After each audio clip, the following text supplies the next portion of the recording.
Well, here we are again. I tried to get the 34 Chevy truck out of the garage, hoping everything would just sort of work perfectly, but I wasn't satisfied with the oil pressure, as you saw in the other video. And I had a small fuel tank leak, a pinhole in the tank, and I fixed that. Simple things, but the oil pressure is what I'm working on. I don't know anything about this engine other than when I got the truck, it was in a crate. They said it was gone through, rebuilt. I always doubt these things. But the top end, I pulled the valve cover, and the valve cover under that, the valve train looked good, like the head's been off and cleaned up, possibly a valve job on it.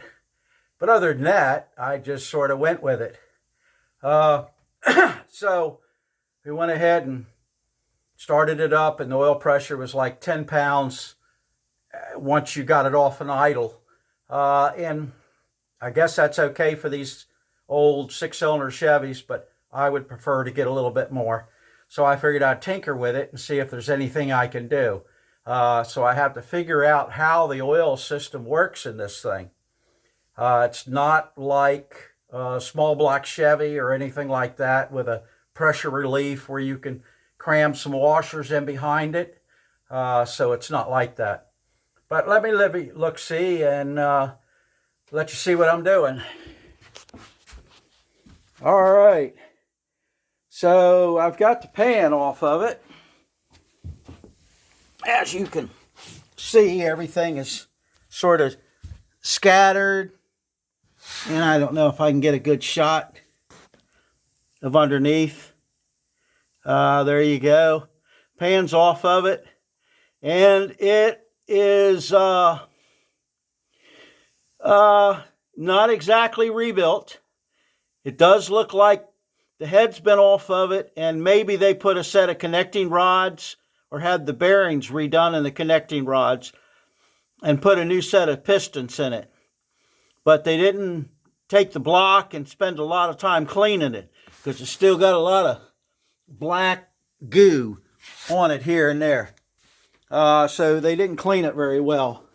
But, oh God, it's hard to get up. Okay, so here's what I'm working with right now. I took the oil pump apart, and this is the regulator, is what I found it to be. What it does is this oils the top end, the valve train, which you can see I got all the valve cover off, and I was trying to make sure it's getting oil up here, and it was so weak on the pressure that it wasn't. So I was assuming, not knowing, that this was a pressure relief. So I was sort of treating it like that. But it is not a pressure relief. Well, that might be a little stretch in the word, but it could be some kind of pressure relief. But it is not the kind that we're familiar with small block Chevys and everything else.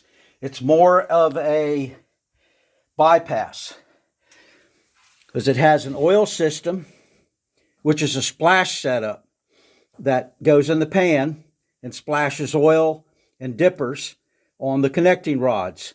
And it squirts oil up in the air underneath also.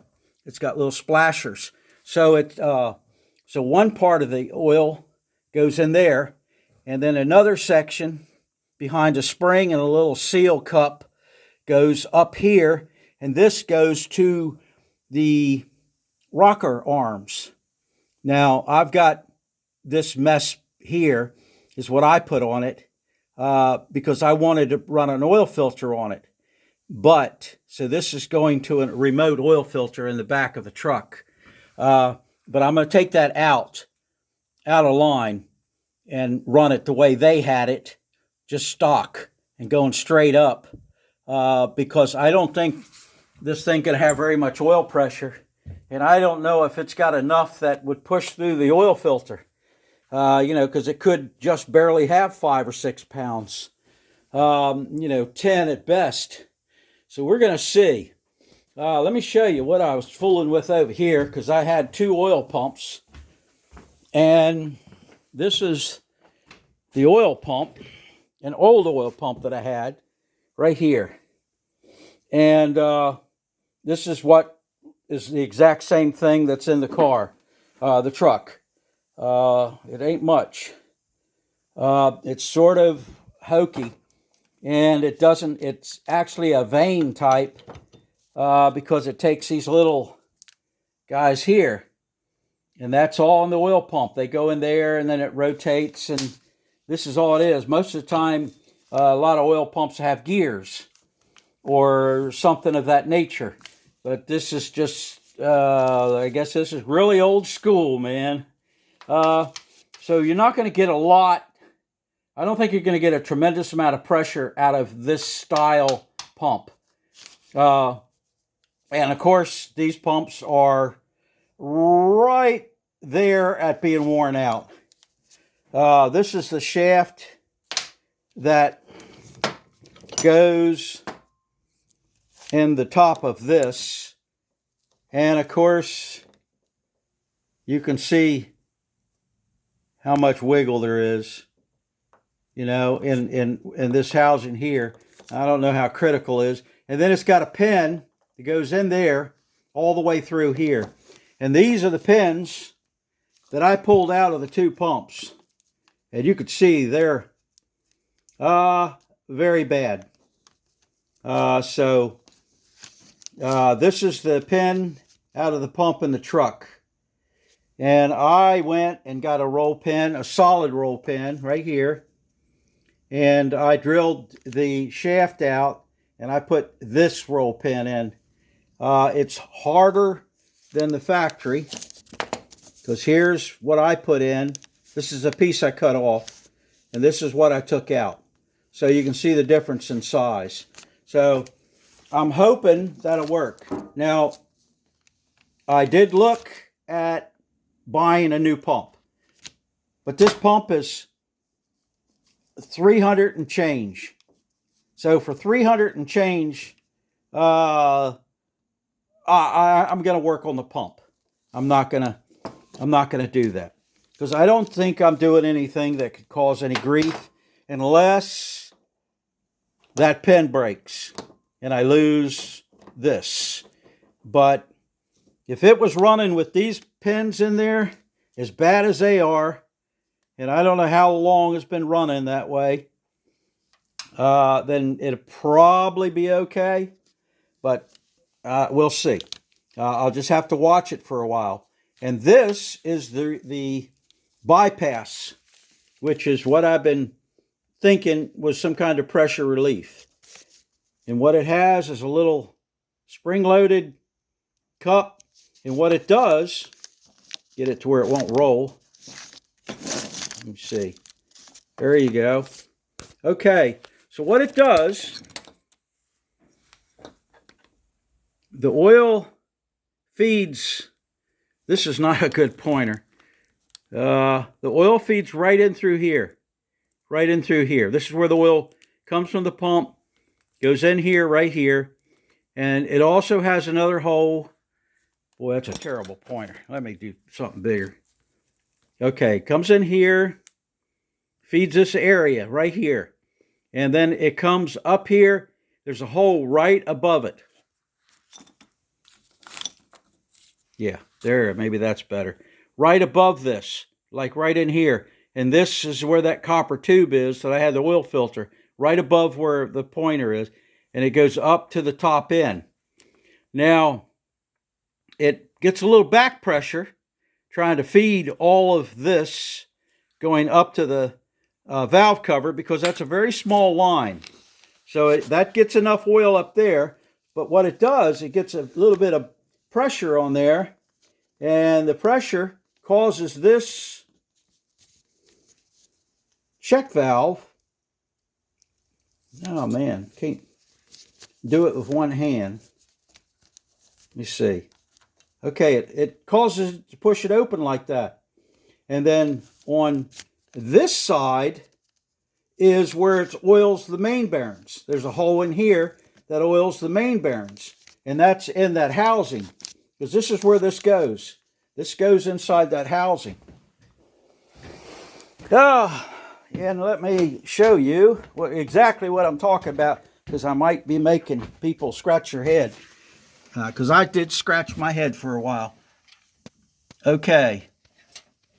Now, it goes in like that, in there, and just sort of slide it in. See? Just slide it in, and it goes to here. And this is how it sits inside there. So it gets the oil pressure right here, and this thing here dictates whatever oil pressure you have right here on how the spring is. You know, how much tension there's on the spring. Yeah, that's why you're only getting about 10 pounds, because there's not a lot of pressure here. So it's bleeding it off going up here. And then it bleeds it off down there, and it doesn't have a lot to start with. But I think what I'm going to do, and I don't know if it's going to matter at all, but I'm going to pull a spring back right there, and I'm going to take a little piece of safety wire and put around there, wrap it around that little point, and so it holds the spring down a little bit, so it's just a little bit more pressure here to retard it from oil in the mains. Because the mains get, you know, it's all saturated down there, and it is a splash system. So I think you can restrict the mains a little bit because of how it's oiled, and maybe get just a little bit more oil pressure to the top end, because I definitely need it. Because it's definitely got, it's not getting enough oil to the top. So I'm just going to twink with it. I don't have any idea if any of this is going to work or not. So that's where we are. So I'm just going to try stuff. And it's either going to work, or I'm going to have to live with not a lot of oil. But I at least got to get oil to the top end. And if I can do that, I think the mains pretty much will take care of themselves if I get just a little oil to them. And that's only because of the splash system. Because as your crank is spinning in the oil pan, it's throwing oil everywhere. And this thing has dippers. And I think it'll pick up the oil. It'd be okay. I did check the bearings clearance to see if I had any problem there. And I've got 2000s. And I was really surprised that I had 2000s. Because I was expecting to have a lot more. So that's good. Now, I did not check the mains. Because the mains are oiled through the block. They don't have a splash system on the main bearings. But everything else looked okay, and I'm just going to skip that step of pulling a main cap down because the rods look good. I'm hoping the mains are okay. But I don't think that's any issue right now. I don't think I'm losing my oil pressure from the mains, because I did look it up, and I think they said this thing's supposed to have like 16 pounds as a rule, but I don't know. It just sounds awful low. I don't even know if that'll make the stock gauge work. But I'm just going to try this stuff. And other than that, if I can get a little oil to the top, I think I'll be okay. So I'll let you all see and tell you about it after I try it. I don't have my camera guy here today. So I've got to do everything this way. So I'll have to do it and then lie to you. Tell you about how good it worked. So until then, I'll see y'all later. Bye.